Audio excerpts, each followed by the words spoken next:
Welcome back to the morning show here on Arise News. Well, it's time now to review headlines on today's newspapers with the Ombudsman of this day and Arise Media Group and this day's newspapers Limited Group Executive Director Kayode Komolafe, who we are still celebrating for the conferment on him by President Bola Ahmed Tinubu of the Officer of the Order of the Niger for his contributions to journalism and public discourse. Congratulations, our Mr. KK.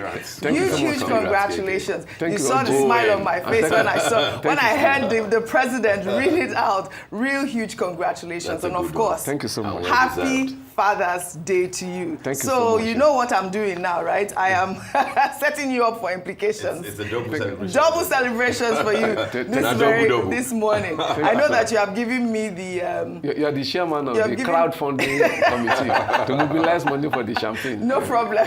Chairman to deal with the implications. To the implications, No All right. Well KK, done. thanks so much. Thank you very much. Congratulations. Yeah. All right, we go straight into it. Let's take it from top to bottom.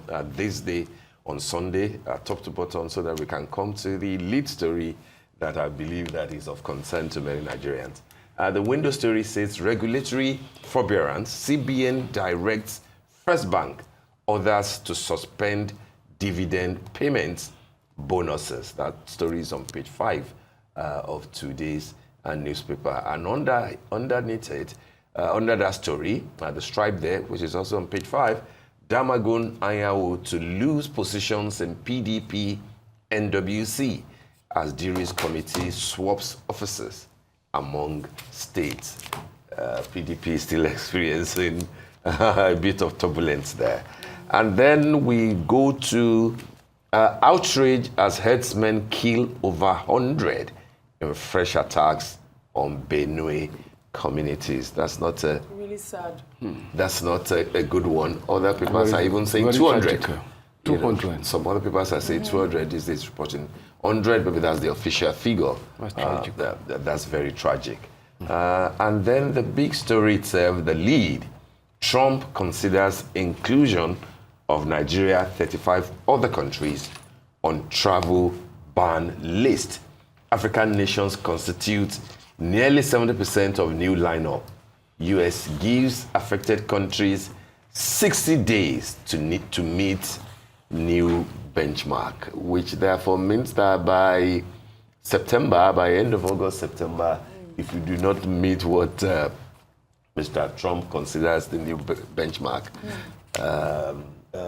I believe that new visas will not be issued, and those who have visas may struggle, to enter or return from America.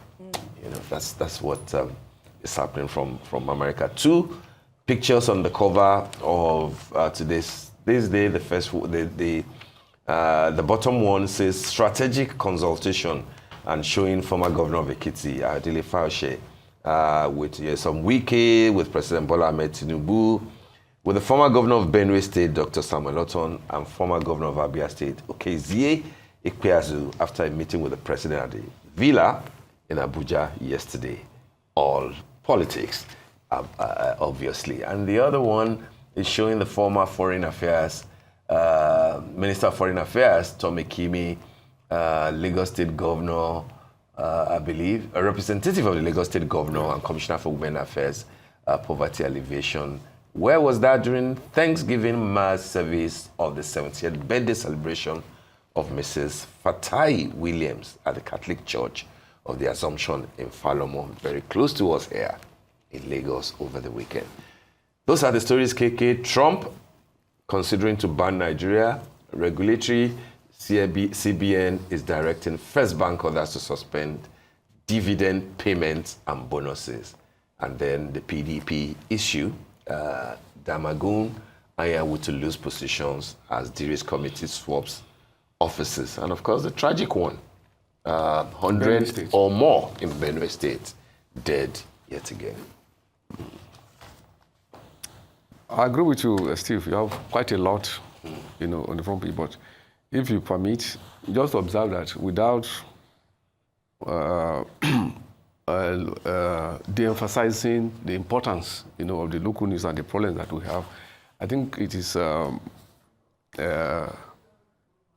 I mean, it's something to note that all the front pages today, I mean, some of that I've seen, that is a little bit strange that Nigerian editors, are not paying attention to what happened in the larger world, The situation in the Middle East, in the attack, the conflict. Yes, no, and the implications exactly that can lead to a world war. Not only that can bring a nuclear disaster, on the whole of humanity. Because at the end of the day, you may have geopolitical boundaries, but when you have nuclear disaster, it does not respect geopolitical boundaries. Well, we have only one planet, So I think it is important, we discussed it on the program yesterday. And I think a few papers. So I think it's important that for Nigerian editors should pay attention to it. Absolutely. And that is not going Afghanistan, at all. It is something that affects our common humanity. Thank you for that. Now, if you take the lead story first, Trump, yes, I think the first point to concede is that every nation has the right to determine, the prerogative. Yes, who should come in, to its. So I think America is, squarely within their limit to determine who should come to them. But then, the points which have also been made, observer is that yes, this right, of nations idea, but then there are also what you can call the international, frameworks under which it could be, you could exercise, the right, consideration for human rights, for instance, that, when you have this ban, it should not be discriminatory, on the basis of religion or ethnicity, or whatever. And also, there is also the humanitarian part of it, that what of people in those countries that probably maybe they are seeking asylum, they need humanitarian, so all these considerations, should be there. But the bottom line for us here, looking at it from the viewpoint of the home front, is that it just also shows that in Nigeria that we just have to also put our house in order. America has to talk of certain requirements. Okay, you still have 60 days. So I think the authorities in charge should meet it, so that at least we make sure that we meet our own side of the bargain. So if in the process it is clear that maybe something discriminatory is being done, then we'll have an argument, But then it will not. We will not be in a position where we say that that we are also, at fault, And more importantly, that we should make, our country great, just as America is trying to, make it segregate, so that we will not have, any the desperation, to go to any other country that it will be, I wanted to just add on that. They gave us, 60 days? And 60 days, 60 like other days, countries. Like other countries. And we in Nigeria and all of the, lastminute.com processes that happens here, I think it's important that we jump on it and not wait to the last minute to say, we didn't have enough time to prepare, or we didn't have enough time to provide these requirements. I believe there are about 25 African nations on that list at this point. I'm sure that, there's the communication that has already begun. My call is that we shouldn't wait last minute. I agree with you. Absolutely. Yeah. All right. Yeah. Okay, should we head over to this day style, or do you want to finish?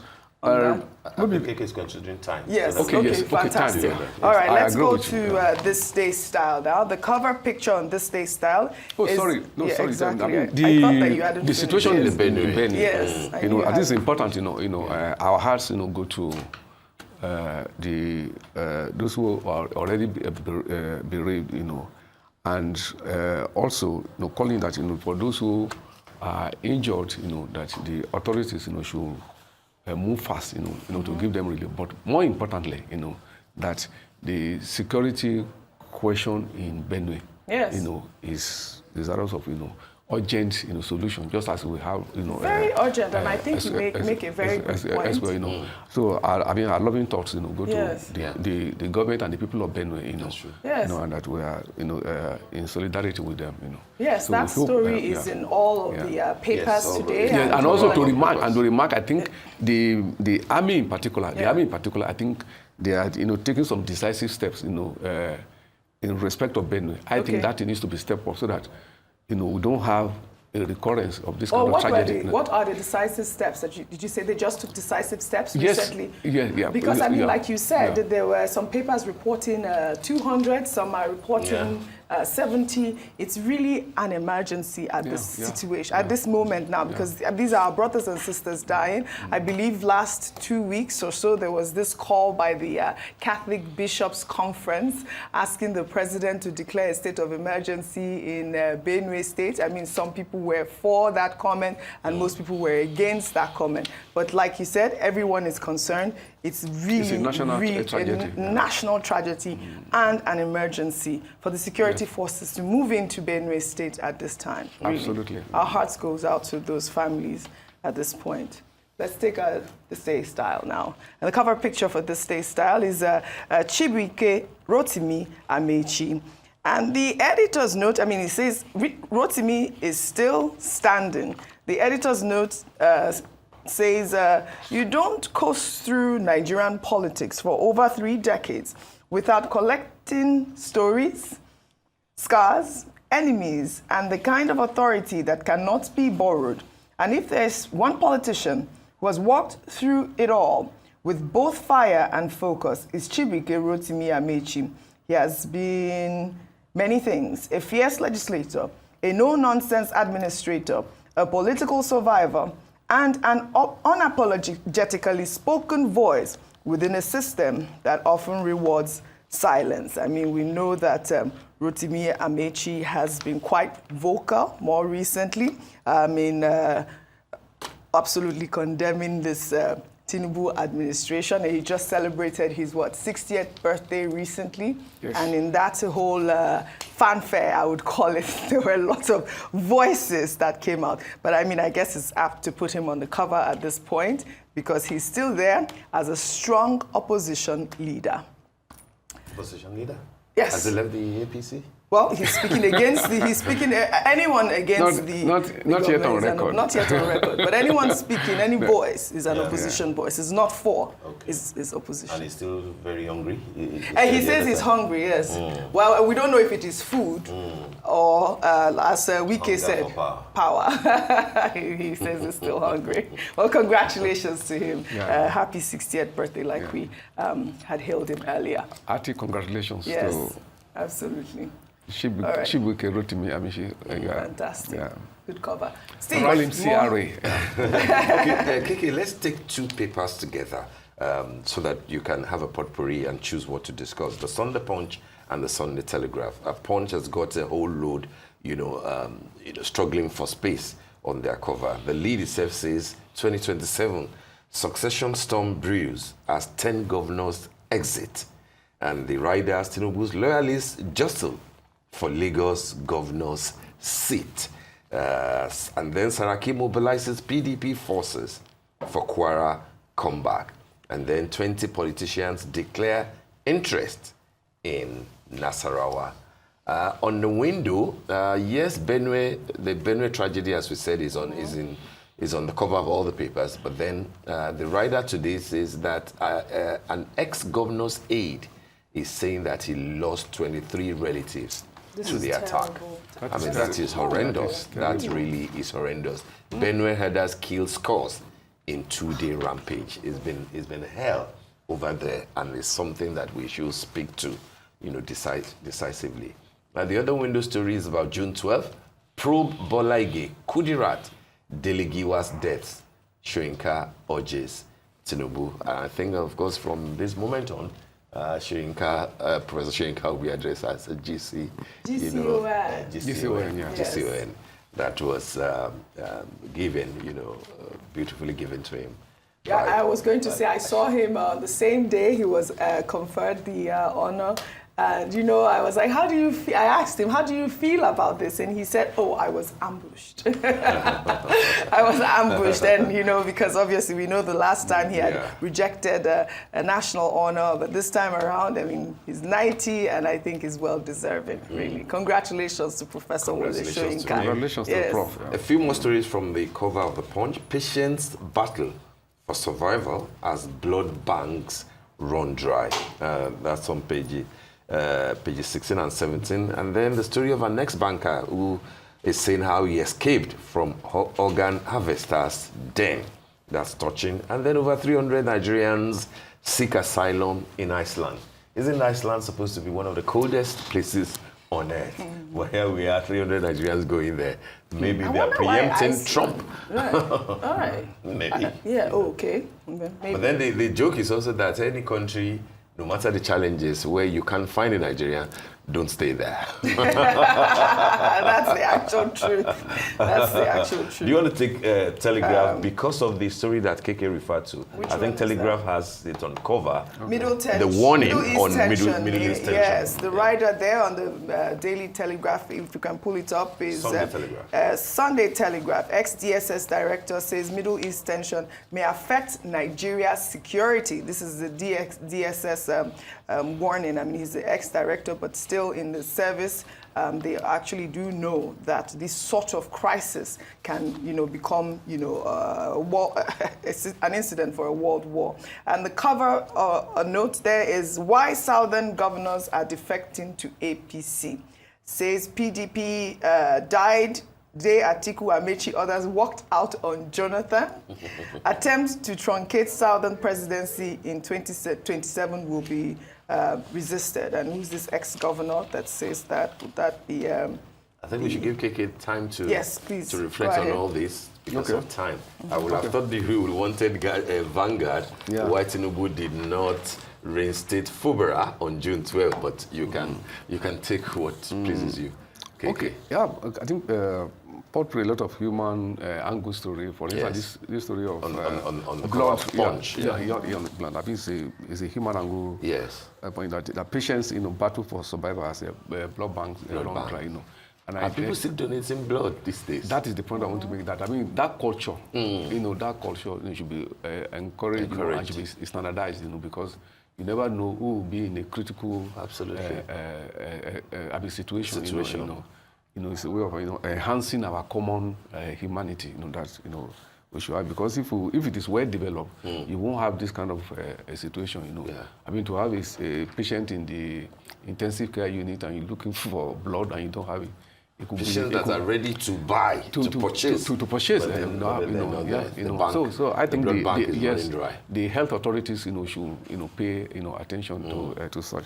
The other one I think we should also look at is the point made by Professor Shoyinka. I think our history in the last few decades, has been littered, if you permit, with a lot of unresolved murders, and especially murders that are political, I think are suspected to be political in nature. I think it is important, to resolve, this murder, especially what we are witnessing maybe in the last 3 or 4 decades, from the military regime, and even during this civil dispensation, I mean, a lot of that are taking place. For instance, Bala Ige was in 2001. Yes. As a sitting minister. Yeah, as a sitting attorney general. Attorney General. Up to today, it's not being resolved. During the same period, in River State, you have that of Harry Marshall. Mr. Dikibo, and quite a lot. Absolutely. I think it is important that these murders are resolved for the health of the polity, and also to ensure that justice is done, because when you have unresolved murders, then you encourage people who may have the intention of committing murder in the future. That's what said, KK. I think Professor Shoyinka will be listened to a lot more now. Now that it's a GCON, isn't it? I agree. I think it's a great call. And from an ON in the house too. Yes. They should take what he says very seriously. Very seriously. Thank you, Mr. Komolafe, thank you very much again for joining us. Congratulations. We're leaving this office to go and enjoy our implications. That's right? Absolutely. Right. On the Father's Day too. All right, that brings us to the end of the morning show today. Thank you for watching, and do stay safe. I'm Steve Ayorinde. And I'm Oji Okpe.